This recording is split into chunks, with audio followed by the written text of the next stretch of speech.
सन 1870 की बात है। अमेरिका के वीराने में एक गाड़ी के अंदर 3 लोग बैठे थे। एक मर्द, उसकी बीवी और मासूम बेटा।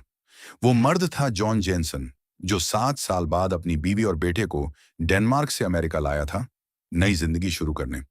लेकिन किस्मत को कुछ और ही मंजूर था। एक अनजान मुसाफिर गाड़ी में चढ़ा। जहरीली मुस्कान के साथ उसने शराब की बोतल उस औरत की तरफ बढ़ाई। No, he pretended to. ये उसकी पहली हरकत थी जॉन का हौसला परखने के लिए। जब देखा कि जॉन खामोश है, कुछ नहीं बोलेगा, तो उस बदतमीज ने सारी हदें पार कर दी। उसने न सिर्फ जॉन को जबानी जलील किया, बल्कि उसकी बीवी के कपड़ों में हाथ डाल दिया। Such a warm little flower. Don't do that. You threatening me? No, I'm telling you to get your hands off and behave. Kind of sounds like he's threatening. John ने पहले शराफत से समझाया, लेकिन जब बात हद से बढ़ गई तो वो हरामी एक काले रिवॉल्वर के साथ उसके सर पर नाली तान के खड़ा हो गया। हिलने की कोशिश भी मत करना, उसने ठंडे लहजे में कहा। बेटा डर के मारे चुप था। बीवी जॉन की तरफ देख रही थी और जॉन मजबूरी में चुप। लेकिन इंसान की भी हद होती है, और बाप की हद तब टूटती है जब उसके बच्चे की आंखों के सामने उसकी बीवी की इज्जत लूटी जाए।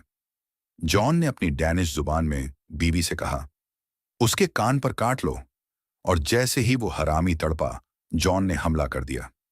लेकिन ये जल्दबाजी उसकी सबसे बड़ी भूल बन गई। उसने अपने बेटे से कहा, जमीन से गन उठा लो। लेकिन उस मासूम बच्चे ने जैसे ही गन उठाई, वो बदमाश चाकू से बच्चे को पकड़ लिया। जॉन की रहमदिली का फायदा उठाकर उसने पूरे हालात को पलट दिया। उसने जॉन को धमकाया, 5 सेकंड में गाड़ी से उतर जा। और मजबूर बाप अपनी बीवी और बेटे को छोड़कर गाड़ी से फेंक दिया गया। गाड़ी से बाहर फेंक दिया गया जॉन अपनी बीवी और बेटे की फिक्र में पगला सा जाता है।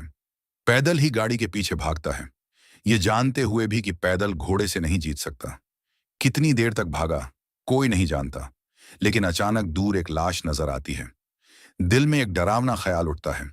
वो दौड़कर पहुंचता है और देखता है कि जमीन पर पड़ा शव उसका अपना बेटा है, जिस बेटे को पैदा होते देखा और पहली बार गले लगाया था। अब मौत ने दोनों को अलग कर दिया। अब पछताने या रोने से कुछ नहीं होना था। जॉन अपने बेटे की लाश उठाकर फिर से रास्ते पर चल पड़ता है। थोड़ी दूर जाकर उसे वही गाड़ी मिलती है। कोचमैन की लाश सड़क किनारे पड़ी थी। शांत रात में बीवी की चीखें हवा में गूंज रही थीं। जॉन दिल पर पत्थर रखता है, बेटे को नरमी से जमीन पर लिटाता है। कोचमैन के पास से बंदूक उठाता है, जांचता है कि गोली भरी है या नहीं, और फिर गाड़ी की तरफ दबे कदमों से बढ़ता है। गाड़ी की दूसरी तरफ खड़ा एक बदमाश पहरा दे रहा था। जॉन उसकी दोनों आंखों के बीच गोली मार देता है। दूसरा बदमाश, जिसने अभी अभी कपड़े पहनने की कोशिश शुरू की थी, जंगल की ओर भागता है।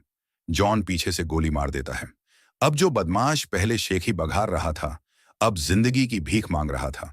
मगर जॉन की आंखों में अब आंसू नहीं, सिर्फ बदला था। जब तक गोली खत्म न हो गई, जॉन रुका नहीं। लेकिन जब सब खत्म हुआ, तब जाकर उसने अपनी बीवी की हालत देखी। 10 साल की मेहनत, जो अमेरिका में अकेले रहकर सिर्फ अपने परिवार की खुशहाली के लिए की थी, एक पल में बर्बाद हो गई। ये सब सिर्फ एक लम्हे की रहम की वजह से हुआ। मगर बदकिस्मती अभी पूरी नहीं हुई थी। जिस बदमाश ने उसकी बीवी को नोचा था, उसका बड़ा भाई था, हेनरी डेलारू, एक जालिम gang leader.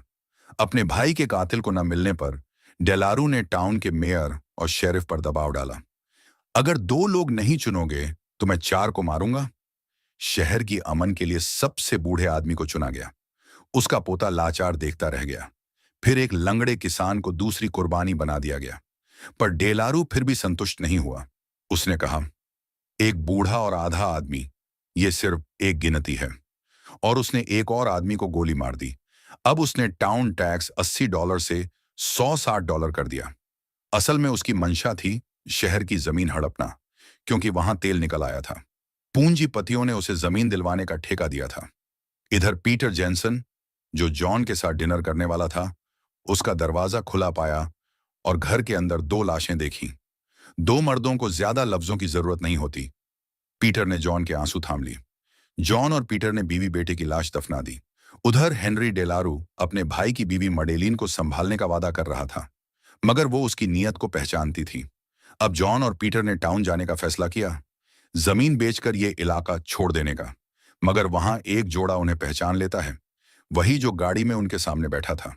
John Jensen mayor तक पहुंच चुका होता है, जो उसकी जमीन खरीदने के लिए तैयार होता है, मगर मेयर जो कीमत बताता है वो आम दाम का आधा होती है। यही वो वक्त था जब जॉन को पता चलता है कि जिसने उसकी बीवी की असमत लूटी थी वो हेनरी डेलारू का अपना सगा भाई था। इसी वाकये के बाद कस्बे की सुरक्षा फीस बढ़ा दी गई और अब लोग उस जमीन को खरीदने के काबिल नहीं रह गए थे। बेजा झगड़े से बचने के लिए जॉन जेनसन दिल पर पत्थर रखकर जमीन ट्रांसफर के कॉन्ट्रैक्ट पर दस्तखत कर देता है। कागजात पर दस्तखत लेने के बाद मेयर बड़ी मेहरबानी से उसे याद दिलाता है कि वो अपने पैसे जूते में छुपा ले, लेकिन जैसे ही जॉन बाहर जाने को होता है उसे कुछ अजीब महसूस होता है। पूरी गली सुनसान हो चुकी थी और 3 हथियारबंद लोग दूर से धीरे धीरे उसकी तरफ बढ़ रहे थे। पहले तो जॉन को लगा कि ये इत्तेफाक है, मगर जब वो घोड़े पर सवार होकर निकलने लगा उसे यकीन हो गया कि ये लोग उसी के पीछे हैं। हर नुक्कड़ पर निगरानी बिठा दी गई थी। वो फौरन मुड़कर एक गली में भागता है, लेकिन वहां पहले से घात लगाकर बैठे होते हैं। चारों तरफ से घिर चुका जॉन अब भागने का कोई रास्ता नहीं पाता। उसी वक्त शेरिफ गोली चलाता है और उसका घोड़ा जमीन पर गिर पड़ता है। अब जॉन जेनसन के पास कोई रास्ता नहीं बचता। कुछ ही देर में जॉन को गिरफ्तार करके पुलिस स्टेशन लाया जाता है और उसके थोड़ी ही देर बाद पीटर जेनसन को भी पकड़कर वहीं लाया जाता है। बिना किसी वजह के वहां मौजूद जासूस पीटर को पीटता है और फिर उसे लॉकअप में डाल देता है। मगर जैसे ही जॉन उस जासूस का चेहरा देखता है जो पीटर को पकड़कर लाया था,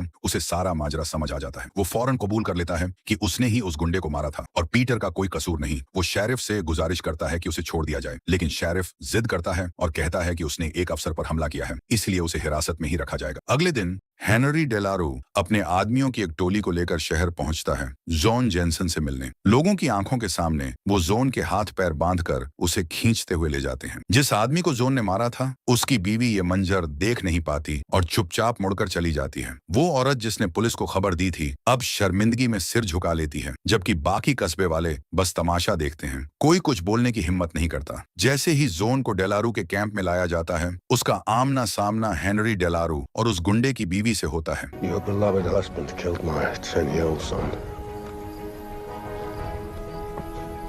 Then he raped my wife.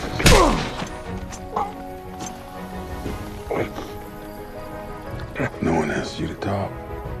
अपनी बीवी और बेटे की इज्जत को और जलील होने से बचाने के लिए जॉन अपने दिल का दर्द बयां करता है। मैडलिन जानती थी कि उसका शौहर कैसा इंसान था। वो बस जॉन की तरफ एक नजर डालती है, फिर चुपचाप वहां से चली जाती है। उसने उस आदमी से बदला नहीं मांगा जिसने उसके लिए लड़ा था। हेनरी डेलारू जो अब मैडलिन के पीछे पड़ा हुआ था, जॉन की जान बख्श देता है, कम अज कम फिलहाल के लिए। दोपहर की तपती धूप में जॉन को हैरत होती है जब वो मेयर को वहां देखता है, और उससे भी ज्यादा चौंक जाता है जब मेयर का पहला सवाल होता है, क्या मैं उसके बूट ले सकता हूं? क्योंकि सिर्फ वही जानता था कि जॉन ने अपनी जमीन की रकम जूतों में छुपा रखी थी। You won't be needing these, my friend.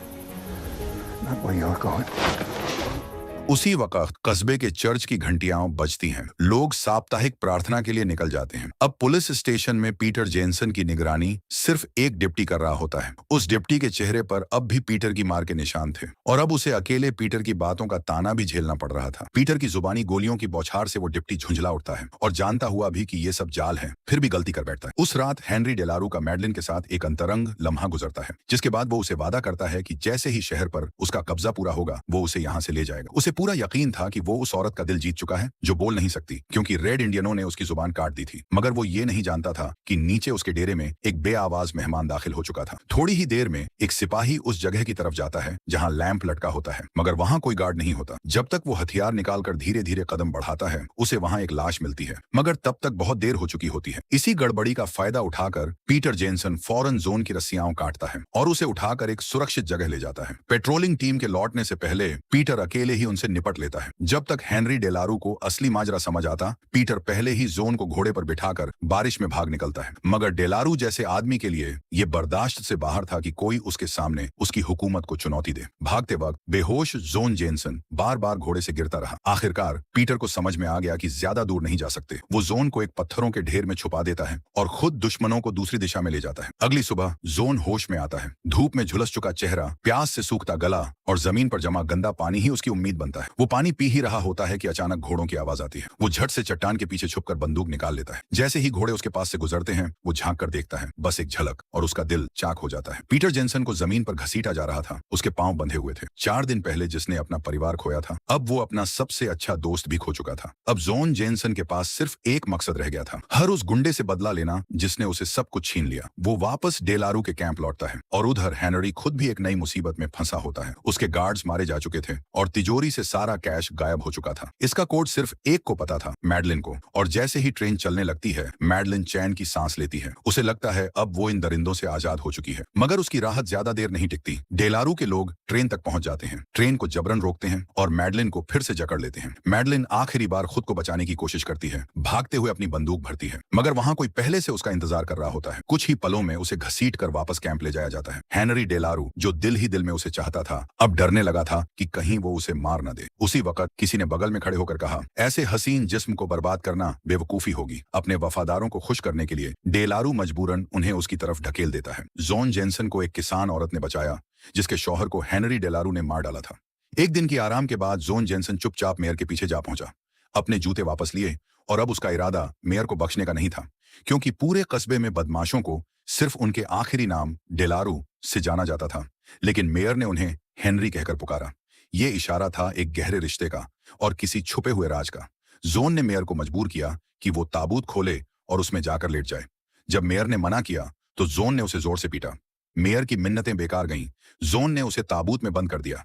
तभी मेयर ने कबूल किया कि वो हेनरी डेलारू के साथ मिलकर जमीन हड़पने की साजिश कर रहा था। हकीकत जानने के बाद जोन जेनसन सीधे किराना दुकान पहुंचा और हथियार खरीदे।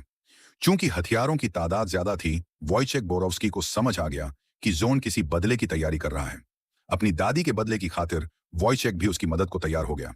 अगली सुबह हेनरी डेलारू के कैंप में एक ताबूत पहुंचा और उसमें मेयर की लाश थी। वो जान गया कि ये जोन जेनसन की चुनौती है, मगर जैसे ही उसने पलटकर देखा, कैंप के गेट से धुआं उठ रहा था। आग लग चुकी थी। ये वॉइचेक बोरोव्स्की का काम था। उसने खुद को कुर्बान करने का फैसला किया ताकि जोन को मौका मिले। जैसे ही जोन ने गोदाम में आग लगाई, वॉइचेक को घोड़े पर भागना था, मगर वो भागने की बजाय वापस लौटा और अपने पास रखा केरोसिन लेकर ऊंचे मचान पर चढ़ गया। उसने एक दुश्मन को मार गिराया, लेकिन नीचे मौजूद गुंडों ने उसकी हरकतें सुन ली। बोरोव्स्की गोलियों की बारिश में शहीद हो गया, लेकिन मरने से पहले उसने केरोसिन गिरा दिया और वहीं मौजूद एक बदमाश के हाथ की सिगरेट उस पर गिर पड़ी, जिससे आग भड़क उठी। वो जलता हुआ बदमाश इमारत के बाकी हिस्से को भी जला गया। उसी वक्त जोन जेनसन इमारत के बाहर पहुंच गया। उसने देखा कि एक गुंडा मैडलिन को बंधक बनाए खड़ा है। जोन ने देर नहीं की, उसने सीधा सिर पर गोली मारी, मगर गोली की आवाज ने उसकी जगह का पता दे दिया। नीचे मौजूद एक और गुंडे ने दीवार के पार से उसकी टांग में गोली मार दी।